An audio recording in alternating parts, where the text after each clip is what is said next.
शुभोदय बच्चों। आज का पाठ है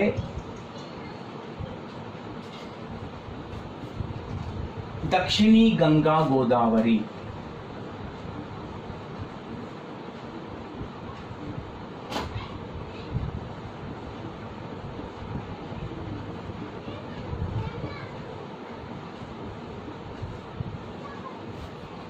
दक्षिणी गंगा गोदावरी। इस पाठ के लेखक हैं श्री काका कालेलकर।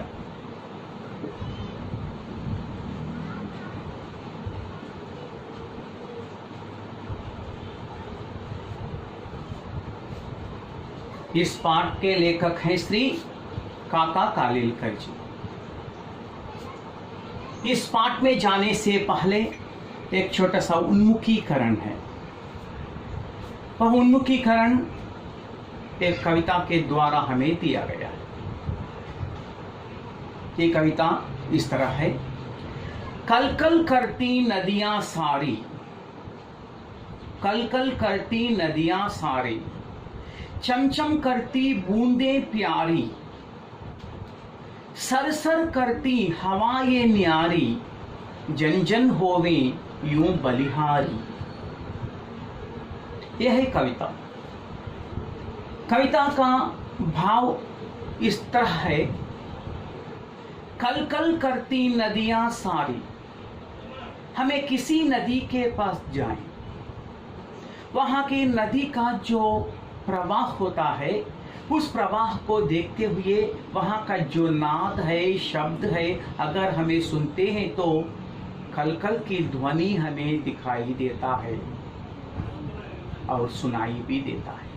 वहां की सुंदर दृश्य को देखकर जन जन होवे यूं बलिहारी, सभी लोग तन्मय हो जाते हैं। उस सुंदर दृश्य को देखकर अपने मन को अर्पण करते हैं, फिदा हो जाते हैं। उस तरह की सुंदर दृश्य होता है नदी जब प्रवाहित होती रहती है।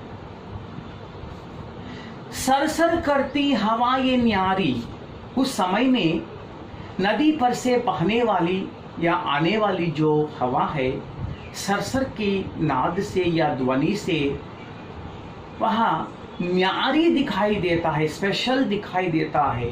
और जन जन होवे यूं बलिहारी, हर एक व्यक्ति वहाँ के सुंदर दृश्य को देखकर बलिहारी हो जाते हैं, बहुत खुशी हो जाते हैं, अपने मन को अर्पण करते हैं। चलिए, ये छोटी सी उन्मुखीकरण के लिए एक 3 प्रश्न पूछे गए हैं। और 3 प्रश्न क्या है? इस कविता में किसके बारे में बताया गया है? कल कल करती नदियां सारी, तो किसके बारे में बताया गया है? इस कविता में बहने वाले नदियों के बारे में बताया गया है। किसके बारे में बताया गया है? बहने वाली नदियों के बारे में बताया गया है। और दूसरा प्रश्न इस तरह पूछा गया है पाठ्य पुस्तक में, दक्षिणी भारत की कुछ नदियों के बारे में बताइए। दक्षिणी भारत में कुछ नदियों के बारे में बताइए। वहां नदियां क्या क्या है? देखिए, गोदावरी है, कृष्णा है, तुंगभद्रा, पंपा, नीला आदि नदियां दक्षिणी भारत में वहां बहने वाली नदियां हैं। फिर एक बार, दक्षिणी भारत में बहने वाली नदियों के नाम ये हैं: गोदावरी नदी, कृष्णा नदी, तुंगभद्रा, पंपा, नीला जैसे महान और पुण्य नदियां बहती हैं। तीसरा प्रश्न इस तरह दिया गया है, गोदावरी नदी के बारे में आप क्या जानते हैं? हमारी दक्षिणी भारत में बहने वाली जो पुण्य गोदावरी है, गोदावरी के बारे में आप क्या जानते हैं? आपको क्या मालूम है? देखिए, गोदावरी दक्षिणी भारत में बहने वाली एक प्रमुख और पुण्य नदी है। दक्षिणी भारत में हमारा आंध्रा और तेलंगाना है। आंध्रा और तेलंगाना में बहने वाले नदियों में गोदावरी नदी एक महान और पुण्य नदी है। इस नदी का जन्म स्थान महाराष्ट्र के नासिक त्रयंबक है। महान गोदावरी का जन्म स्थान कहाँ से निकल रही है गोदावरी? नासिक त्रयंबक से। महाराष्ट्र के नासिक त्रयंबक से गोदावरी नदी वहाँ निकलती है। यह सबसे लंबी नदी है। गोदावरी नदी दक्षिणी भारत में बहने वाले जितनी नदियां हैं उसमें सबसे लंबी नदी है गोदावरी नदी। यह नदी 1465 किलोमीटर की यात्रा तय करके दक्षिणी भारत को अन्नपूर्णा बनाती है। गोदावरी नदी कुल कितने किलोमीटर की यात्रा तय करती है? 1465 किमी। 1465 किलोमीटर की यात्रा तय करके दक्षिणी भारत को, या हमें जन्म लिए हैं, यहाँ तेलंगाना और आंध्रा प्रांत को अन्नपूर्णा बनाती है। अन्नपूर्णा का अर्थ क्या है? खाना देने वाली माँ। तो गोदावरी नदी के कारण हमारे तेलंगाना और आंध्रा अन्नपूर्णा बन गई है। यह एक पुण्य नदी है और यह पुण्य नदी अंत में बंगाल की खाड़ी में विलीन होती है। तो महाराष्ट्र के नासिक त्रयंबक से निकलकर वहां अपने जन्म लेकर आखिर गोदावरी नदी बंगाल की खाड़ी में विलीन होती है। इस पाठ का उद्देश्य क्या है? इस पाठ का उद्देश्य क्या है? छात्रों को यात्रा वृत्तांत साहित्यक विधा का ज्ञान कराना। छात्र लोग क्या करते हैं? तरह तरह के साहित्य पढ़ते हैं, लेकिन साहित्य में गद्य भी एक है। गद्य में यात्रा वृत्तांत भी एक तरह की एक गद्य का एक विधा है, एक पद्धति है। इस तरह की पद्धति का ज्ञान कराना इसका एक उद्देश्य है। यात्रा वृत्तांत भाषा शैली से परिचित कराना। यात्रा वृत्तांत किस तरह लिखते हैं, यात्रा वृत्तांत में भाषा की शैली किस तरह रहना है, उसका परिचय कराना। बच्चों में यात्रा वृत्तांत लेखन का विकास करना। बच्चे क्या करते हैं? तरह तरह के यात्रा वृत्तांत पढ़ते हैं, लेकिन उनके मन में किस तरह की जो प्रोत्साहन का हमें परिचय करना है, यात्रा वृत्तांत लिखने की प्रोत्साहन करना है, उसके बारे में परिचय कराना और लेखक काका कालेलकर से परिचित कराना। तो यात्रा वृत्तांत जिसने काका कालेलकर ने लिखा है, ये महान लेखक हैं। इस लेखक का परिचय कराना, उनकी भाषा के बारे में ज्ञान कराना। काका कालेलकर जी यात्रा वृत्तांत अपनी भाषा में किस तरह की सृजनात्मकता से लिखते हैं, उसकी ज्ञान कराना इस पाठ का मुख्य उद्देश्य है। देखिए, और इस पाठ में विधा विशेष क्या है? इस पाठ में विधा विशेष क्या है? यात्रा वृत्तांत गद्य की एक प्रमुख विधा है। गद्य हमें पढ़ते हैं, गद्य हमें लिखते हैं, लेकिन यात्रा वृत्तांत भी गद्य में एक तरह की एक पद्धति, एक विधा है। इस पाठ में लेखक किसी दर्शनीय स्थल के बारे में अपनी अनुभूतियों को रोचक ढंग से प्रस्तुत करता है। यात्रा वृत्तांत में कोई भी लेखक हो